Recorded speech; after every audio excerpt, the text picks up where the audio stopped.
Correr no Japão foi diferente para todos os brasileiros, né? A viagem mais longa que tem, Sim, né? 30 sim. horas de viagem, uma alimentação diferente para a maioria das Nem pessoas, fala, cara. né? Como Nem você se fala. adaptou? Nem fala. Eu não como comida japonesa, cara. E aí? Não, mas a Não. comida japonesa não é a comida japonesa aqui de São Não, e- Paulo, não, e né? nem não outra era nem coisa. aquela Mas lá, nem era pra outra tentar, coisa. cara. Mas nem pra tentar. E que você são fez? coisas Você que, por comia? exemplo, ó, eu não gosto de ovo mole e, cara, parece que lá os caras só criam galinha, velho. Tudo tem Onde eu ovo. ia, caraca, tudo tem ovo. ovo. No dia que eu fui fugir do ovo, no segundo dia, tinha um ovo dentro do arroz, que eu pedi um arroz e tinha um ovo no meio do arroz. E era ovo mole. Se tiver um ovo bem passado, estourar a gema, eu até como, mas o ovo deles é um ovo mole, cara. Só a que gema mole. E aí eu tive muito problema para me alimentar nos primeiros dias por conta disso. E aí eu comecei a procurar mais o arroz, né, cara, que ia, e o porco, a carne de porco. Então era arroz, carne de porco e salada ali para aguentar, cara.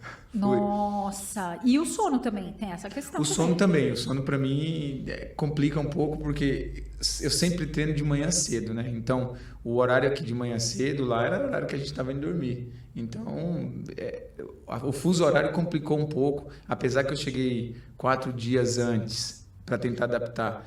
Mas mesmo assim dá um pouquinho de diferença de sono. Às vezes você fica meio avoado, né, cara? Sim. Meio lento, né? O reflexo fica mais lento. Você demora acordava um às pouco. 3 da manhã? Nos 2 primeiros dias eu acordei. Acordava Depois. assim. Não, teve o Tô primeiro correndo, dia, eu acordei 3 da manhã, eu falei pra Val, o que a gente vai fazer? Vamos correr. É, Demos uma volta lá vamos no Parque correr. Imperial, Aí 5 da a gente manhã. esperou Você saiu pra pouquinho. correr esse horário? Pra correr às 5 da manhã, porque não tinha, eu vou fazer o quê? Ficar esperando. Eu fui forçando. O primeiro dia, o segundo que eu acordei, eu deitei, fiquei virando para um lado e para o outro para me forçar a ficar lá, para tentar acostumar.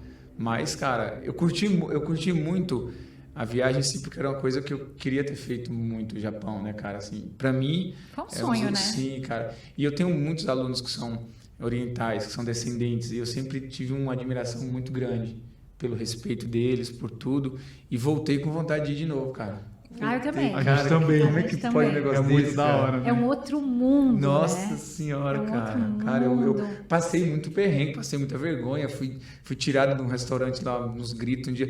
Eu não sabia que você tinha que esperar na porta, né, cara? Putz, eu fui entrando já e fui tirando o tênis pra ir no tatame sentar e tal. Ah, meu A mulher Deus. gritando e todo mundo me olhando. A mulher foi lá, me tirou, fez eu esperar pra ela arrumar e depois entrar. E ela escolheu o lugar que eu ia sentar. E eu queria sentar no tatame, queria tal. E aí eu tive que sair. É tudo muito difícil com a língua também, né? Poucas pessoas falam inglês lá, né? E aí e mesmo assim, você tem que ir na mímica e... Sim, cara. E o interior, depois que eu fui, depois da maratona, eu fui pra cidade do interior. Passou de Tóquio ali pro outro lado, pra baixo, ninguém fala mais inglês. E os que falam, assim, é bem complicado. É o inglês que... meu inglês já não é muito bom. O próprio hotel já não fala inglês, né? Cara, mas eu confesso pra vocês que ano que vem eu volto, cara. Se Deus quiser, É incrível, eu volto pra né? lá, porque é incrível o aprendizado, né, cara? Não tem... Não, eu falo pra Val, primeira coisa que você nota é que quando você sai do Japão é o silêncio, né? Gente, que Lá é saudade tudo do silêncio. A cara. gente foi pra Santos esse final de semana e aí tinha um restaurante, foi num restaurante, aquela barulheira, gente Japão é falando, silêncio. Silêncio. Total, No dentro do metrô, silêncio. as pessoas dentro do Ninguém metrô conversa. sentadas, ninguém conversa com ninguém. Ninguém conversa, Isso não quer dizer que eles não interajam, mas eles têm um jeito mais reservado de interagir, né? Bem De respeitar contido. os outros, são contínuos. Ninguém te olha as pessoas te olham e já baixa a cabeça, assim, Sim, num cara. sinal de respeito, E, né? assim, é diferente coisa. respeito de preconceito. Sim. Eles respeitam a gente por ser que você é ocidental e você é respeitado, mas não existe um preconceito. Não é que ele olha para você e fala, não vou interagir com você porque você não é daqui, não. Porque eles não interagem nem entre eles. Então isso... Não olha nem no seu olho, Não, ele cara. baixa a cabeça e faz... como que ele fala? O Ohayou gozaimasu. Como é que é? Ohayou gozaimasu. Ohayou gozaimasu. Ohayou gozaimasu. Ele baixa assim a Baixa, cabeça. cara. E aí você baixa. As mulheres ainda mais, né? As mulheres ainda mais, parece que elas... a questão cultural delas, elas ainda são mais reservadas ainda que os homens. Os homens ainda acabam interagindo Você mais. percebeu como eles se vestem bem? Bem, cara. Nossa, em Tóquio é impressionante, As né? pessoas assim se vestem Sim. geral. Eu não usaria. Tem umas calças folgadas lá que eu não usaria. Não, os homens, as mulheres se vestem. Os homens meio assim, uns looks, umas calças mais folgadas, Eu tal. vi bastante terno. Não, terno, aí sim, gravata, aí sim. Para qualquer coisa que você vai, naquela hora que você vai no restaurante jantar, todos estão bem alinhados. E aí é uma coisa que... Eu fiquei olhando e falei, nossa, que Não, e o povo. pessoal não tá nem aí. Se você usar um cabelo amarelo, ninguém olha, assim, sabe? Não Não, fica, cara. tipo, nossa, um cara ali esquisito. Não. Eu tive a chance de conhecer Hiroshima, né?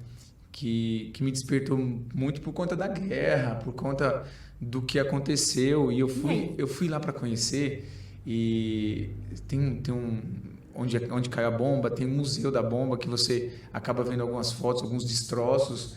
Tem 3 árvores lá que não caíram, cara, que você conhece, vê as 3 árvores, elas têm uma coisa musical da época, tem muita coisa. Em Hiroshima, o clima é ainda mais reservado.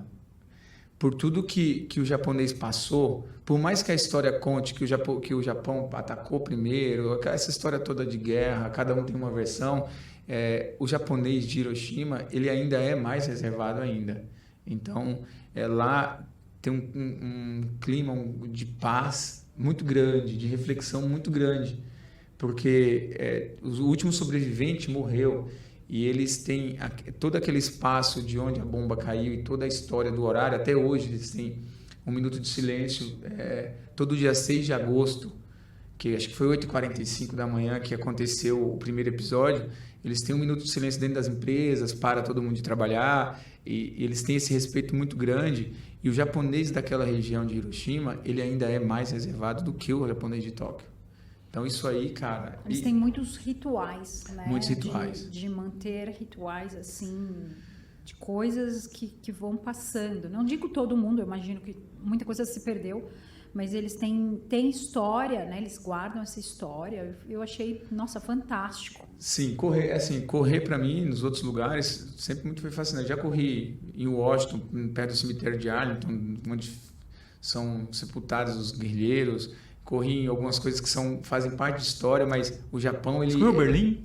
Corri Berlim. Você acredita que eu corri em Hampton, cara, que é a cidade das mansões, dos milionários de Nova York. Eu corri uma meia maratona lá. Nossa, que legal. Passa no meio daquelas mansões e tal.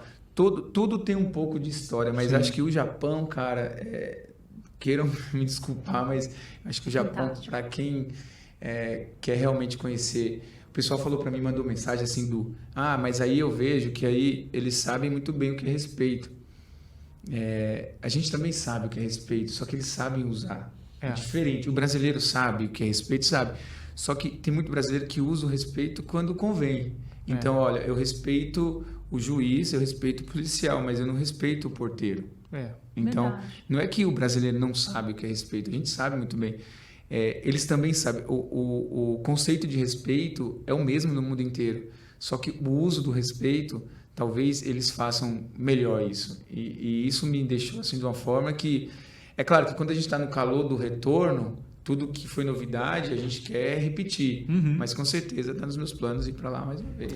Esse é o canal de cortes do podcast do Tênis Certo. Se inscreva agora mesmo e não perca os próximos vídeos. Valeu, Tênis Certo!